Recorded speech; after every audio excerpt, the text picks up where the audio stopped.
Great. Well, hello everybody again. Welcome to our introductory section on the Rise and Shine initiative.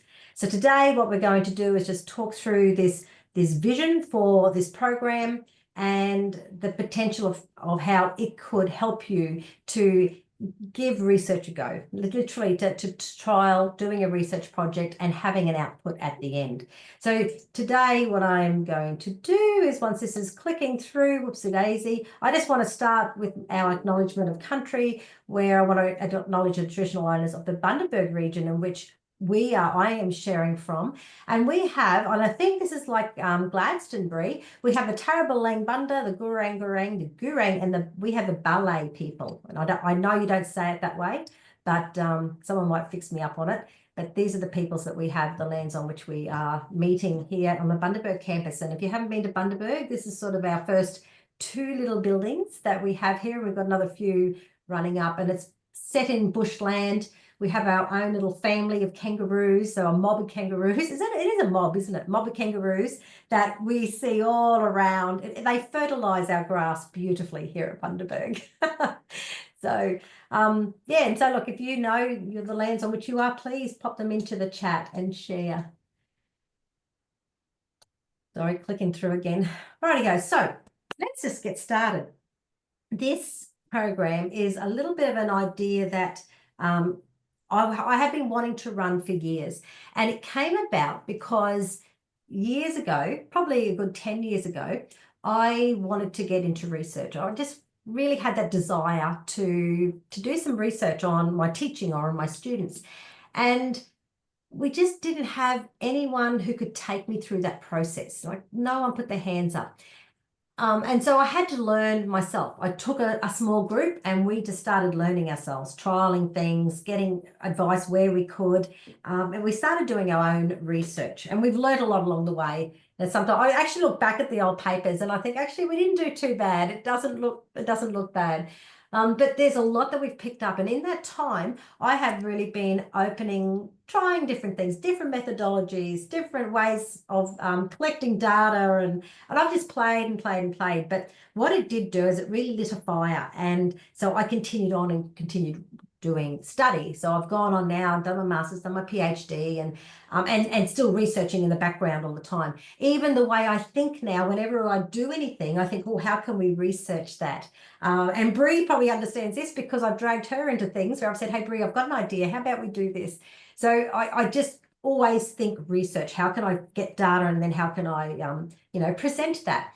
So it's really on my heart, and it's been a desire to help others. Now, I've run a number of little group projects over the years where I've got people from our school involved. And interestingly, Anne Braund, that some of you might know, yesterday I was having a chat to her, and she said, Trix, because she loves this idea, and she said, it's because you got me into this little team that I got the confidence to research. And she said, and now look at me, I'm doing my PhD, I've done my COC, I'm ready to go. She said, I'm so excited.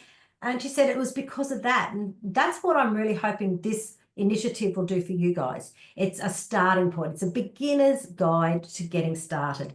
And the idea is that we take you through the whole process. It is iterative. It's not a straight follow this step, then this step, then this step. Research doesn't happen that way.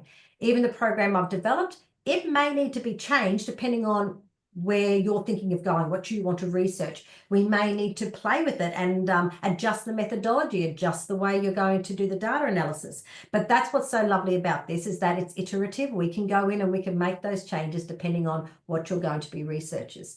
So at the moment, I've had about, I think, 45 people across the School of Access Education, vet, education, even nursing. So what I'd love to do, let's have a look in, I see Carly's done it. Oh no, Carly's popped in, but can you guys pop in your name and the school that you're involved in? Are you vet? And what really would you like to get out of an initiative like this?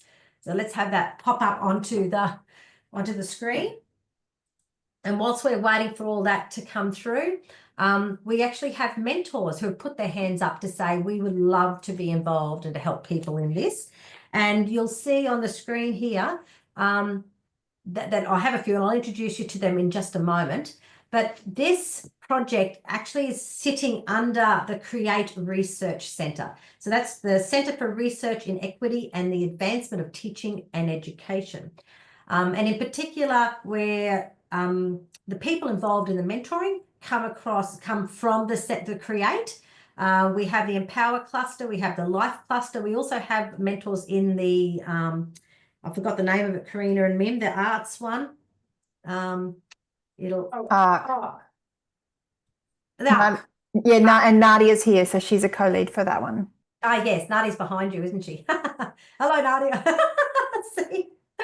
Right, so we are all involved in Create, but we're all involved also in the different clusters that are within Create. So we're not competitive, we support each other, and this initiative is being supported by Create and by the various clusters. So on our screens here, you'll see that I've got Miriam and Karina, who are co-leads with me in the Empower cluster. Corey, you're there. Hello, he's co-lead with Bree Kift on the Life cluster. Just trying to see who else I've got here. Oh, Joe's here. Joe is the head of Create. Hello, Joe. Hello, Trixie. Hello, everybody. Sorry I was late. I had a meeting with an RHD student. That's fine. No, thank you for popping in. And we've got Nadia. So Nadia, as I said, ARC in Create, and she's also one of our mentors. I don't think I can see anybody else that's a mentor at the moment here. So we've got a few other people that have put their hands up saying that they're really keen, they'd love to be involved and to take you guys, walk through this journey with you. Hopefully you guys are following the chat and just checking out all the different people, where they're coming from. And Miriam, go ahead and just chat. Yeah, thanks, Trixie. I haven't even had a chance to talk to you about this, but I'm acutely aware, so surprise, I'm acutely aware of that there are lots of different training opportunities out there for everybody. So we've got the researcher, early career researcher foundations group. We've got the early career, so ECR that you can join, but they all require you to have a PhD. And so I'm offering to those of you in the group, I don't know where you're all at with your study, whether you've completed a master's and completed some research. So I think we would like to offer anybody who has done research, because I know that there's one of my colleagues who's not confident in her research, but she's also done that level of PhD study, to transition you from a participant in the group to joining with one of us mentors and co-mentoring. So we understand that your confidence isn't there to be able to go out on your own. So if that's you, if you have had some experience in research, you have a PhD or you have a master's in research, please let us know. And what we'll do is we'll transition you to almost like an apprenticeship mentor. So you'll still get to do the program and you'll still come on board with us, but we'll teach you how to mentor as well as get you involved in a project. Just so that we're not crossing boundaries and stepping on other people's toes with regards to the other offerings that are being made. So I can see a couple of the names I recognise, and I know you have PhDs. Yeah. So just offering that as an option for everybody. I agree. And look, we do have, I know of 5. So I know Billy and Karen, Portia, Kimberly and Emma. They all have PhDs, very new PhDs. So, and I know they sort of wanted to get into research, but this is a great opportunity. So yes, I think we'll reach out to each of you guys and see how you feel about that. And like I said at the start, we really want this just to be a platform, a ground for you to be able to jump off of and go into further research, different programs. Like, the sky's the limit. This is just helping you to get started. How do you let us know, Kimberly? We will be in touch, but I'm just guessing that you're going to say hopefully yes. Rightio. So thank you for everyone. Keep popping it in there. We'll take a note of this, and that gives us an idea of where you're at and what you're really hoping to get out of this program. This initiative, as I said earlier, it's designed to help build your research capability and your confidence in undertaking research. And it is designed more for very much beginner researchers, but like anyone, I think any type of program like this, you're going to get knowledge and learning from. It doesn't matter what school or what level of study you've undertaken. what it does, it's going to provide you sort of like a semi-structured 12-stage process that you will go through. And like I said earlier, it's iterative. It can change. What we're going to do is be working towards various steps throughout the process around the time that you need to be working towards them. And there's times we'll step back a little bit. There's times we'll go further forward. It'll really depend on how you guys are all tracking. And I'm also very cognizant that every single one of you have workloads, heavy workloads to contend with. Some of you are part-time, some are full-time. Like there's so many variables out there. So we understand and appreciate that as well. So the key aims of this program is to develop your practical research and confidence. And I'm reading over here because I wanted to get this out. Foster a strong sense of research identity and professional purpose about why you're undertaking these research. Provide mentoring and peer support to reduce the barriers to being able to engage in research. Promote reflective practice and educator agency. And Mim will share a little bit more on that later. Tagging you, Mim, just so you know. Support the completion of high quality research outputs suitable for both conferences or journals. So ideally at the end, we want you to be able to take what you've done, present it at a conference and submit it into a journal. And for some of you, it might be your first, it might be, you know, one further on the track. I think I've already done this. Some of the things I didn't mention here is that during our monthly ones, we'll have guest speakers come in and we'll also be providing over the time opportunities where you can do connected focus writing. So this is just a quick overview of the stages. Now, like I said, this can change over time. We start in our first month just really doing this introduction, but also an orientation. And we get started on coming up with a research idea, creating our little research group, whether we're going to do it as a little group or do it individually. This will be something that you're going to start thinking about now. We'll go in and develop like the research questions and the research process that you'll be undertaking. And through that, we'll be starting to think about the methodology that you're going to use, the way you're going to collect data. You're going to think about how you're going to analyze that data. So there's a lot of thinking that goes on there, and that all is aligned to the ethics process. So we'll be putting everyone through the ethics process. And so this year, and actually I think in the next slide will show this, I won't jump forward. I'll just keep talking. We look at data collection. So we're going to train you in how to conduct data training. Maybe you're going to be doing interviews. So we'll do some training on that. We'll talk more about survey distribution, collation, how to analyze data. And then from once you've done the analyzing, how then to write that up into a research paper. So that's sort of the 12 stages, and within the stages, there's little points you'll need. In this, there's a literature review. There's understanding how to use citations. We will talk about Gen AI because that's here. It's here. We're going to be using it. So even as researchers, we're going to be looking at how we can use it ethically and responsibly and benefit us in what we're doing. So at the moment, here's a little bit of an idea of where we're tracking. What I'd like to do is have the remainder of this year to be where we organise our team, we come up with the idea of what we want to do, we're going to establish research questions, we're going to come up with the research proposals, that's sort of guiding where we're going. We're going to look at the literature to see what's said out there, what's the gap that we're looking for and what's actually being said. We're going to delve into methodology. And what is methodology? What type of methodology would you use in your particular research project? And alongside that, once you know that, it's going to be, well, what type of data should I be collecting? How will I analyze this data? You know, we're going to give you guidance on what you can do with that. In October, we're going to really delve into that ethics process. So you will create an ethics application and we'll get it all, everything that we need to do, all the additional information sheets, everything will be done, ready to put in. And then November sort of is sort of just wrapping all that up, making sure that everything's up to date. So we actually won't start collecting data until next year. I want all this part done so you're feeling really confident. And then February next year, we start that data collection, then we do the analysis and we start to write up the findings and we look at what conference or journal we're going to put it into.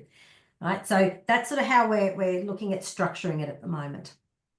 Any questions in relation to this before I keep going? Trixie, it's Brian. I just need to get back to my class. Yes, no worries. Thank you. Yeah, thank you for popping in too. I saw that you noted your thing up there. I'll be in touch. Thanks, Brian.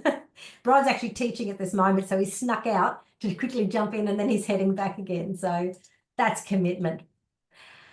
So what is expected of you guys? What we're looking at doing is we're going to be running a monthly 2-hour Zoom workshop. And ideally, this is essential that you attend. And what we're going to do in these workshops is we're sort of working on aspects of it, but looking ahead. So the first generally hour will be guest speakers. We'll have someone coming in to talk about the key aspects that we're looking at. So for instance, we're going to be talking about a literature review. We'll have someone come in and maybe a few of us might do a little bit of a talk about how we do literature reviews. How do we save it? How do we, find the resources? How do we evaluate them? And that type of thing. We'll have different people coming in to talk about their methodological babies, because we all tend to have something that's sort of that we love doing. So we're going to have each one of us come in and share about our methodologies and how which one would best suit you and your research. So the second half of it is really going back to what you are doing. You'll actually be talking, be sharing, be doing work on your particular project. So what we do ask is that you do actively participate, in these discussions. We'll be setting activities. You actively go off and work. The key to research is that you have to dedicate time to it. There's just no two ways about it. If you want to have this, if you want this to work and to have an output at the end, you have to be dedicating time during your week. Now, we're going to support you in this way because Corey runs a Shut Up and Write on a Wednesday morning. Now, Corey, what time do you run yours? We go 9 to 11. 9 to 11 on a Wednesday morning. And then I run one on a Friday from 10 till 12. Now, these sessions are just open sessions where you come in and you have an idea in mind of what you want to achieve. It could just be simply just writing. It could be whatever it is. It's a dedicated time for writing. You switch off your phones, you switch off your emails, and you just focus on writing. So there's two options there. But if you can't attend either of those, I really suggest that you block out a couple of hours every week in your timetable to be able to dedicate towards this project. If you're working in a team, I even would suggest that you set up weekly meetings with your team members, and that way then you can set goals of what you want to achieve, and each week you work towards accomplishing those little goals. So there'll be time where you're going to develop and refine your research group project, and you'll be engaging with mentoring. So each of the teams will be given a mentor that has, say they might have interest in your particular research area or skills in that area. They might be the methodology person that will be best to support you and guide you. So they'll mentor, they will give you feedback, and that's where you're going to engage in this feedback. And look, sometimes it might be a mentor says, you know what, I think you're off track, or you need to really narrow this down. How about we change this? And it's all done to ensure that what you're doing is going to be a successful project by the end. It's really essential you commit to progressing through the 12 steps. Now, what we're thinking is that the 12 steps we've sort of said about 1 year. So by July next year, the program itself should be over. And then we'll use the remainder of 2026 to get the dissemination happening, to put it into a conference and present at a conference, or to submit it to an academic journal. So, it might be that these workshops go a little bit longer. We don't know. This is the first time of running this. So whilst this is new to us as well, so we're using it as a bit of an evaluative tool, and you guys are actually going to be guiding us on what works and what doesn't work. And like I said here in this last statement, research success isn't accidental. It's the compound interest of consistent effort. And literally any researcher that you talk to, they will say they make dedicated time to do your research. Yeah, we can all make excuses that, oh, I don't have time, but everyone can slot in an hour somewhere to be able to just sit and work on it. So the mentors in our group, they're really here to provide that support, encouragement, and guidance. They're going to be there to brainstorm research ideas. They'll review the tools that talk about the different, the most appropriate tools for you to collect the data. Whether it's going to be interviews or surveys. They'll be attending workshops. They'll be checking in with you. I'd be suggesting that you have a catch up on the off fortnight to our meeting. So we'll have our workshop once a month. The other fortnight, you catch up with your mentors and have a talk about how you're tracking, and it's all about fostering these reflective conversations. Now, I'm going to pass over to Mim to talk about an initiative that we're going to be doing at the same time as trialing this program. Thanks, Trixie.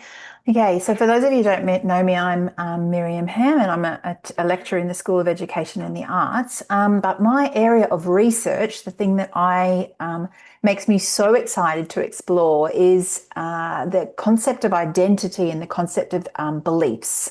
And so my thesis, when I first did it a number of years ago, was about the beliefs of teachers in Nepal and their reaction and behaviour as a result of that reaction to those beliefs. So whether you understand it or not, the fact is that your behaviour only occurs based on some core beliefs that you hold deep inside of you, often completely unconsciously. And so those core beliefs inform your thoughts, which informs your emotion, which informs your behavior. And that kind of a beautiful little triangle keeps going around and round and round. And so in order, when you are learning something new, you actually are shifting your identity. You're actually changing who you are, and you're changing and often develop an understanding of what you are capable of or what you are able to achieve. We call that self-efficacy. So belief in yourself to do something based on those core beliefs. And so if all of that is under change and all of that is under shifting all the time in a program like this, where we're asking you to do something different, then we would like to A, support that, but B, examine that. And that's only part of what we want to examine as part of our research. The other reason why it's interesting to us is that because of where we work. So if we were in industry and we were saying, let's do research, you might say, yes, I'd like to do that, or no, I wouldn't, but it actually probably wouldn't impact you as much because it doesn't affect your standing in your job. Well, we work at a university, and so you already have beliefs about how you are positioned in this cultural thing we call university based on your engagement with research. So I don't know about you, but I look at the professors and go, whoa, they're amazing because they're professors. What I sometimes miss the fact is I actually have just as many skills. I just don't have the self-efficacy yet to get there or to believe that because it hasn't been tested and tried and it hasn't been developed. Okay, and you're probably in that same situation. You're in an institution that values research, sometimes to the detriment of what we value as teachers or educators. And so that can be a really challenging balancing act to work. I want to do a good job of this teaching thing. It is my priority, and yet I have this competing thing happening over here that I should be researching. Or if I want to make big jumps in this institution or this workplace, I need to be putting this thing under my belt as well. Okay, so to that end, we want to do some research, and it will be completely voluntary. In fact, I've just banged out the information sheet right now because we're doing the ethics for it. And so what we want to do is examine your development. So we don't want to just look at skills development, though. We also want to examine some of those other facets. What are your beliefs about research? What are your beliefs about your capabilities? Has it been a negative experience for you? Has it been used to shove down your throat? Oh, you can't do this because you're not a researcher. We want to examine that, and we want to see how we can support you in that. So Trixie, is that probably enough for now? Yeah, so in the research, you'll be asked to do two things and two things only. One is complete a survey. as you begin, and that'll ask you lots of questions. What's your experience been? What do you think the barriers have been for you? What has enabled you to do research? The second survey, however, will be a bit more detailed. It'll ask you lots of reflective questions. Now that you're on this journey, how do you see yourself? So those are the sorts of questions, and that's the sort of things we'll be doing as we embed our own research into this very project. From a practical point of view, though, it's partly just for us to be able to go, hey, we want to do this again. Was it a massive flop, or did it work really well, and why did it work really well? So there's a couple of different elements we're looking at there. Very good. Any questions? No. The exciting part is that as this is happening, like when we do get to ethics, we can share with you guys how we developed this particular one, what were the key things we had to think about and then design and create in order to put the ethics in. So it is very exciting. And I hope like as Miriam said, it's completely up to you. It's voluntary. We won't be forcing anybody to be a part of it. But like everything, the only way you get good data is for people to participate. So we're crossing our fingers that you guys will all say, yeah, I'd love to be a part of it. Now, let me just share my screen again. Thanks, Kimberly, for that prompt so that you guys could see Miriam. Okay, very soon we'll have some Q&As. I just want to finish off with, what are the next steps from this point? So what I want you to think about is, first of all, just to confirm your participation. You've sort of heard a little bit more about it now. So think about, can you commit the time to this project, at 1 or 2 hours a week towards this? Also, another consideration is, have you actually sought approval through your PEP process? Make sure you do talk to your supervisor. Just confirm that it's okay that you're a part of this. I can't see anyone actually saying no. I think they'd be ultra excited that you are a part of it, but they also know your workload. And if they feel that it's going to be too much, they might say, how about you hold off until next year? So please seek approval through your supervisors first. And then email your confirmation of participation to me by Friday of next week. That way, then I've got an idea of who is going to be involved, and we'll go from there. In regards to tech check, you like that?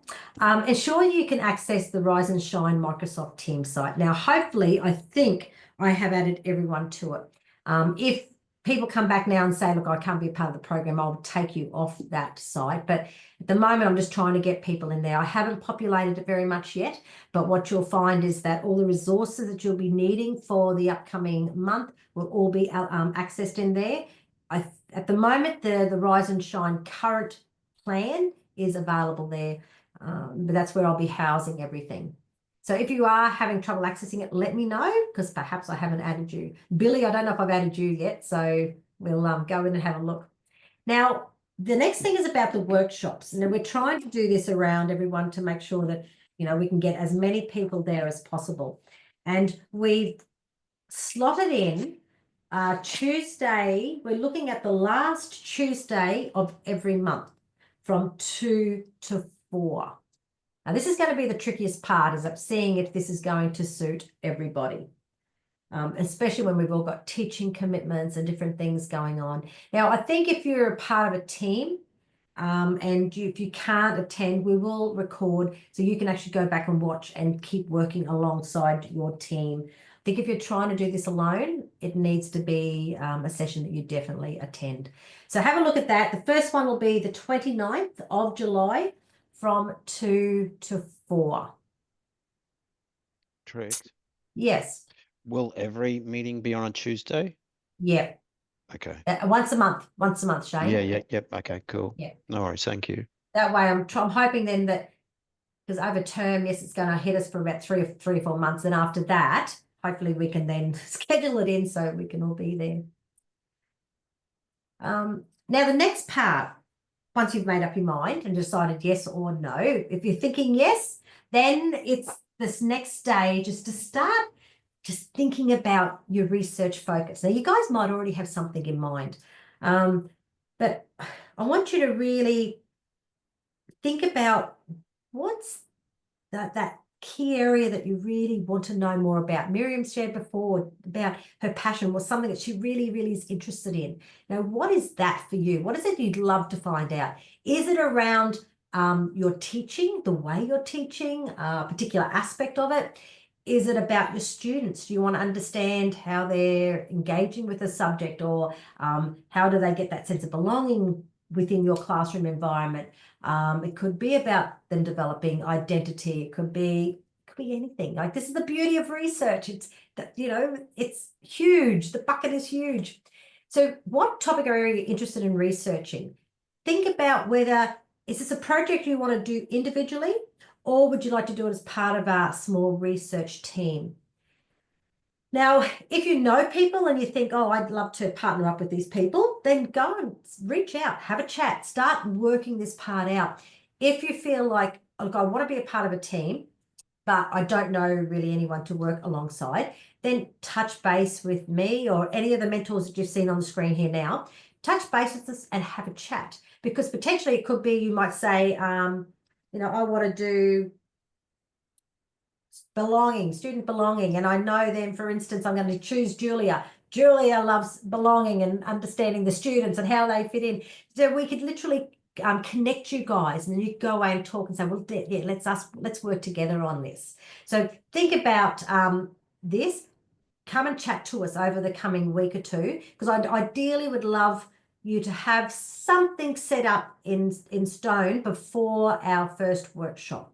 So you've got 2 weeks to be thinking about this, establishing a little group, or coming to us and we can help you to connect with someone. And then I want you just to write, and I've called it a vision statement. That's not quite the wording I was wanting to write, but I couldn't think of it when I was quickly doing it. I want you to think about writing a little bit about like a proposal, I suppose. Don't go to any depth here yet, because we're going to talk about that at the next meeting. But what's your area of interest? What is the gap or the issue that you've identified that you'd like to get an answer about? And then just start thinking about a research question or a more general idea of what you want to explore. From there, we will use that at our next session. So begin this brainstorming session. Maybe you might want to even come up with, say, 3 potential ideas, something that you can sort of think about and share, and then we can start connecting. So use those next 2 weeks to really reflect on what you're hoping to gain from the program. So I'm going to stop sharing. I just want to finish this off with Zig Ziglar. You don't have to be great to start, but you do have to start to be great. And I think that's the key takeaway for this. So let's this rise and shine journey begin. You know, your voice, your context, your research matters. So let's get started together. So I'm going to stop sharing. I'm going to, first of all, see if any of the mentors or Joe has anything that they'd like to add to this. You guys might have seen a little gap that I didn't cover. Please feel free to say something. Yes, Mim. Hi, can I just also add to the mentors? Would you like to quickly talk about your area of expertise so that everybody can know what it is that you're passionate about, so that they might have an idea about who they'd like to choose as a mentor? Yeah. Let's start with Karina. Hi, yeah, I don't know whether anybody is interested in playing my space, but it's looking at the broader concepts of education in terms of looking at the knowledge, skills, values and attitudes that people need to be effective global citizens. So I look at things like education for sustainable development, education for peace, education for human rights, intercultural understanding, those sorts of things. I must admit, I've also worked previously in vet and uni spaces and done my TAE in vet. So if there were vet people out there who would be interested in working with me, it'd be exciting to be able to work with some of our vet colleagues if you were interested. That's great. Corey. Hi everyone, I'm Corey. I'm in School of Education and the Arts. I teach people to be teachers, I guess. That's the main part of the gig. Research side though, I like to frame it in the fact that, you know, we all went to school and we all know it worked for some of us, but we all know for some people it just didn't for whatever reason, school didn't fit the way that a lot of young people learn. So that's what I'm passionate about, is about being able to do research into new and different ways to better engage young people in learning, and particularly in supporting them across transitions in learning and life as well. So at the moment, I'm particularly focused on that transition from senior secondary school into life beyond, whether that be the vocation, getting into work, getting into TAFE, getting into uni, but also beyond the learning and workplace sort of thing, but just being able to get on with life and focus on that holistic well-being of a young person, not just on them as a worker as well. So that's me. Beautiful, thanks. Starting to see that vet how we've got people that are here to be able to support you guys. Nadia. I just took a gulp of water then, sorry. I'm also in the School of Education and the Arts, so I also teach teachers like Corey. My research interests are, well, first of all, methodology-wise, I'm a massive fan of autoethnography. So if you're interested in dabbling with that, come and talk to me. I love storytelling. I love to find the stories in the data. So if you have got a bunch of quant data and you can't find the story, come and see me. I am very interested in exploring teacher well-being, but also well-being in general. So anything that involves storytelling, well-being, and autoethnography, I would be delighted to talk to you. Oh, lovely. Joe, do you want to share a little bit just about yourself as well? Yeah, sure, Trixie. So I'm Jo Dargish, and I do most of my research in the area of assessment, but particularly in relation to equity. So recent projects have included looking at the ways in which we best support students from equity backgrounds in university.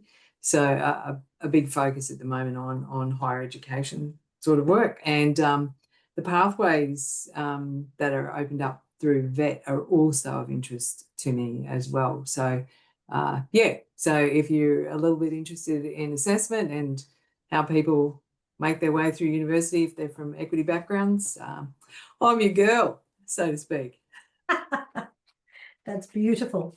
Some of the other mentors that we have that can't make it today is Desley Pigeon. Now, I know Des actually messaged, but I haven't read the email yet too.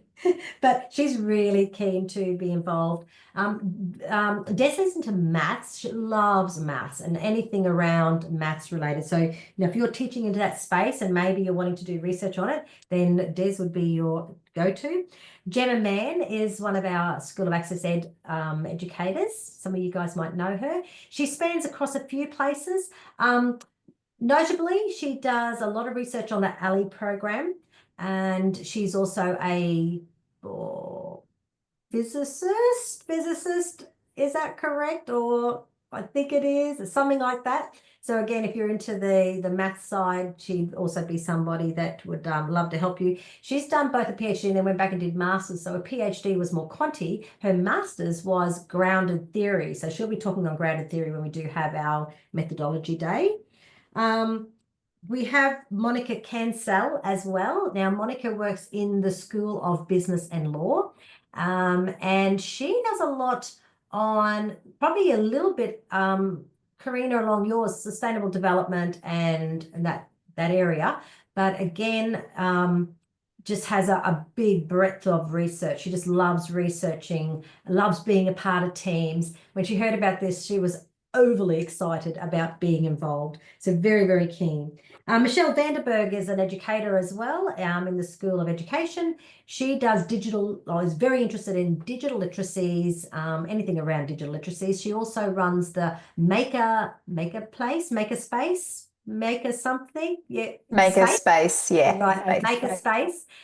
she does a lot of research on that. So into the STEM field in a way. She's also in addition to the digital literacy, she's a literacy specialist. Oh, there you go. Somebody's looking particularly at literacy, Michelle might be a good fit. There you go. Good to know. Michelle Thompson is another academic who actually was instrumental in getting social innovation and the Ashoka U agreement reapproved. And I've just said that completely wrong, but let's all pretend that I know what I'm talking about there.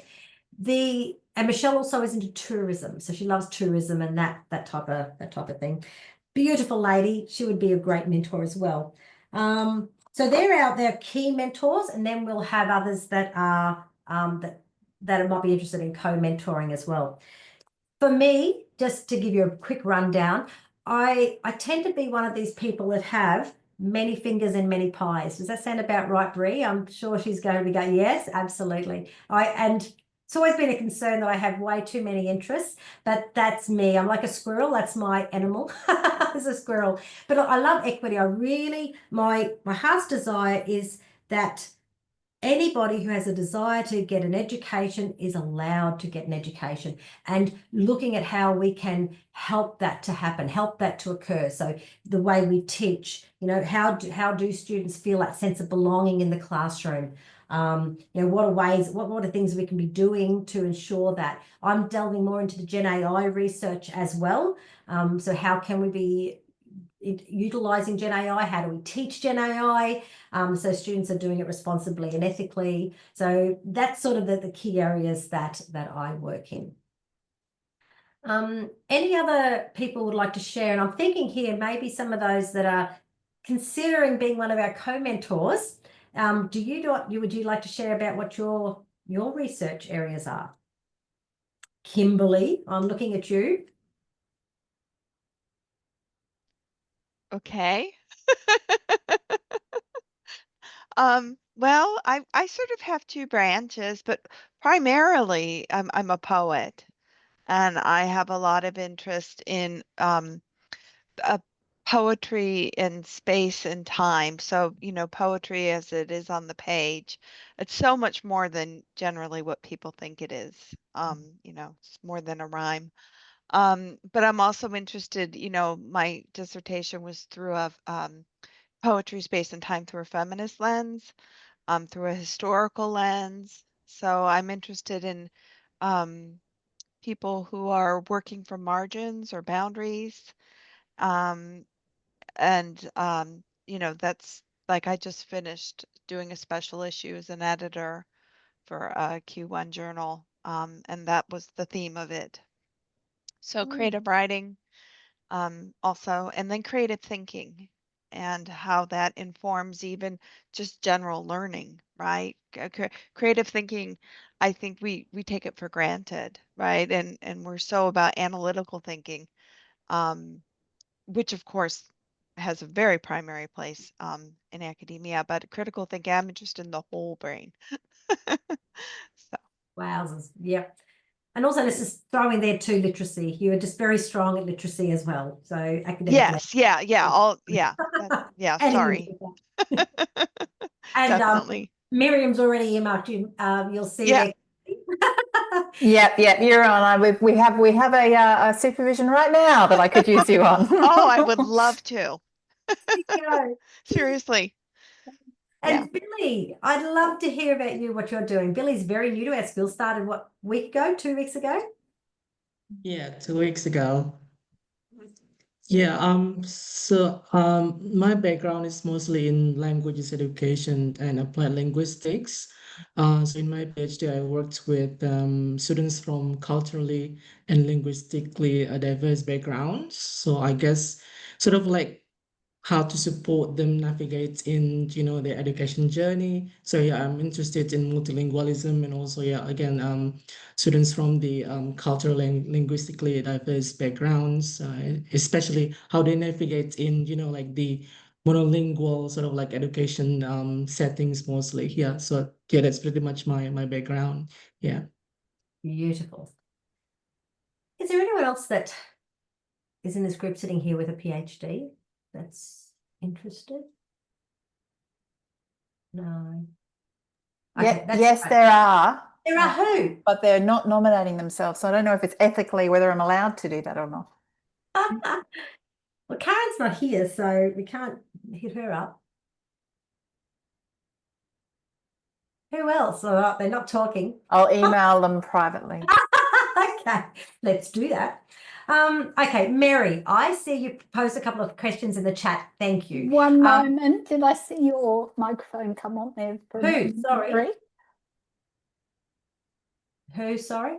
I thought I saw Mary's microphone come on for a second. I'm hiding, Trixie and Karina You're that person, aren't you? and Tammy. I'm hiding. You can't see me. Oh, no, I'm only recently, and I haven't done enough research, I think, to mentor. What do you think, Corey? I think it'd be great, Mary. Exactly. I was going to say we're going to strongly disagree with you, Mary, especially if you're co-mentoring, not all on your own. As Miriam put it, you'd be a trainee mentor, not a mentor. So but as Trixie pointed out, this whole program is voluntary. So if it is not a role that you feel comfortable with, we will nudge, but it has to be everybody's decision at the end of the day, which role they take in here and which they feel comfortable with. Yeah, no, that's fine. Appreciate that, Karina. I am interested and keen, but I don't know if I've got the skills, so That's part of development. Yep. And let's be honest, even as mentors, we're learning too, Mary, at the same time. So the one thing I did want to state to everybody too is that part of this process is because all the mentors are voluntary and they're going to be speaking into your project, potentially like doing a lot of reading, feeding back, maybe helping to write some parts. There is an expectation, I believe, that your mentor will become part of your final paper. So the final dissertation, whatever you're putting out, that they're included in that. Because when you've got asking someone to put a lot of work and supporting you, then it's reflected by acknowledging them as one of the authors. But like everything, authors on a paper need to all be contributing. Right, so the mentors will be contributing, so they'll earn a place on that paper, but all your team needs to be making sure that they're earning a place on that paper as well. Carly's asking, Mary, what's your research area?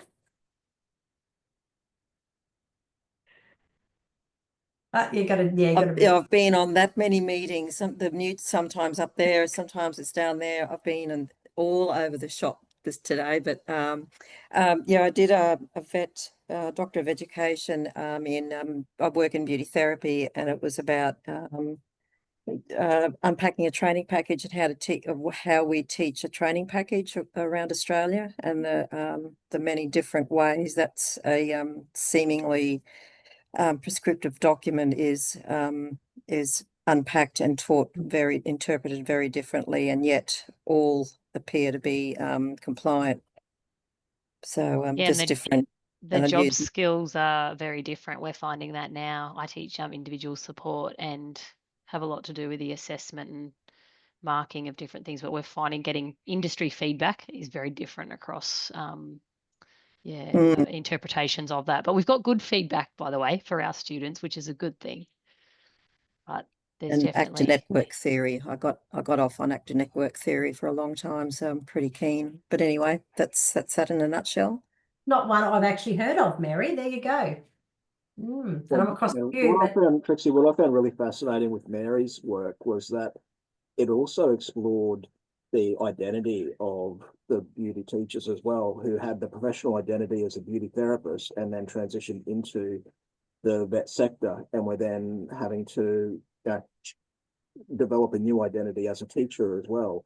And I think that's probably something that grows across, it's not just necessarily the beauty industry and beauty teaching, but across all. And a bit, what Miriam sort of alluded to with what we're doing here, moving from being a teacher to being a researcher as well. So I think, got a lot to offer there, Mary, definitely.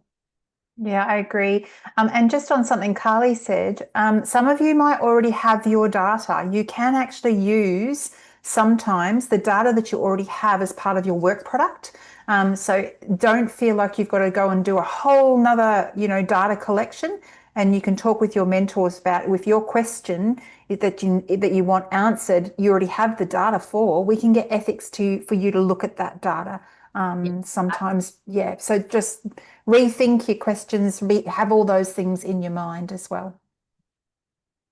And Still be open to coming along and attending and learning as much as you can through the whole process. Even if you've got your own data, it's still good to hear about what are the different ways you can collect, and you start thinking of, what you could be doing in the future. Sorry, I interrupted somebody who. No, that's okay, Trix. I was just going to throw in there, listening to a couple of people on this screen, is the concept, the reminder of the imposter syndrome. Because I know every person on this screen suffers from it. And we want to, really encourage you that this is a safe space. Okay. I always love the image of the imposter syndrome as this little possum curled up in its tree, hiding behind the leaves, despite the fact it's got so much to offer. So whether you're coming on as a mentor or whether you're just coming in as a peer, please do not underestimate what you are bringing to the process. Okay, we might be called the mentors, but that peer support, that peer process is where the really rich projects happen. So please try and push past the imposter syndrome. You do have amazing knowledge, skills, all sorts of insights to share. So please bring them to the party. Beautiful. Thanks, Karina. So, Mary, back to your questions. Let's back up the chat somewhere. You did just ask about the team site. Is it already visible? Yes, it is. And you are on. So I think just about everyone here should be on that team site. It's called Rise and Shine Research Initiative. So through CQU. So just have a look and see if you can find it. And number 2, you said, is there a program or tools to manage data and or info? That's something we will discuss as a team in coming weeks, because again, it's really great to hear what different people do. We all work differently. I have a set way I do things, and every time I run a group thing, I say, let's do it this way. So anyone I work with just does it that way. But I would love to hear what other people do, because I'm sure they probably have a better system in place than what I currently do. So it'll be great to hear from others, what it's, as I said, it's a learning curve for all of us. I'll just check, is there any other chats? Shannon's just saying, yeah, it's 5 minutes to 3, so we'll be going very, very soon. Anyone else want to share any thoughts, ideas, questions? Keenness, is there anyone about to run away and hide? I think we'll make that the only rule. No possums allowed.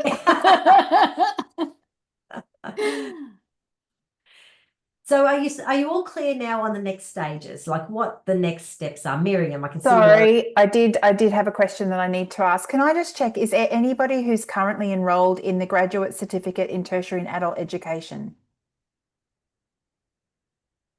Excellent, thank you. Just needed that information. Tracy said yes. Oh, Tracy? Yeah, okay.